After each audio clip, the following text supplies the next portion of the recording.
কোটা আন্দোলনের নামে মুক্তিযুদ্ধের চেতনা ও মুক্তিযোদ্ধাদের অসম্মানের প্রতিবাদে দেশের বিভিন্ন স্থানে মুক্তিযোদ্ধা ও মুক্তিযোদ্ধার সন্তান কমান্ডের মানববন্ধন ও শান্তি সমাবেশ অনুষ্ঠিত হয়েছে। ভোলা জেলা মুক্তিযোদ্ধা সংসদ ও মুক্তিযোদ্ধা সংসদ সন্তান কমান্ডের ব্যানারে প্রতিবাদ সভা ও বিক্ষোভ সমাবেশ অনুষ্ঠিত হয়েছে।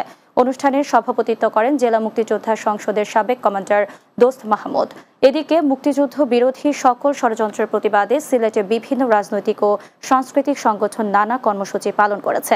এতে বক্তব্য রাখেন সাংস্কৃতিক ব্যক্তিত্ব নাজনীন হোসেন, সাংবাদিক আল আজাদ সহ আরও অনেকে। অন্যদিকে দিনাজপুর প্রেস ক্লাবের সামনে সাবেক ডেপুটি কমান্ডার বাংলাদেশ মুক্তিযোদ্ধা সংসদ এবং মুক্তিযোদ্ধা সন্তান কমান্ডের আয়োজন মুক্তিযোদ্ধাদের কোটা চলমান রাখার দাবিতে মানববন্ধন অনুষ্ঠিত হয়েছে। এছাড়া লালমনিরহাটের হাতীবান্ধায় মানববন্ধন ও স্মারকলিপি পেশ করেছেন সম্মিলিত মুক্তিযোদ্ধা সংসদ ও মুক্তিযোদ্ধা সংসদ সন্তান কমান্ড। উপজেলা পরিষদের সামনে মানববন্ধন শেষে উপজেলা নির্বাহী কর্মকর্তা আতিকুল ইসলামের কাছে স্মারকলিপি প্রদান করেন তারা।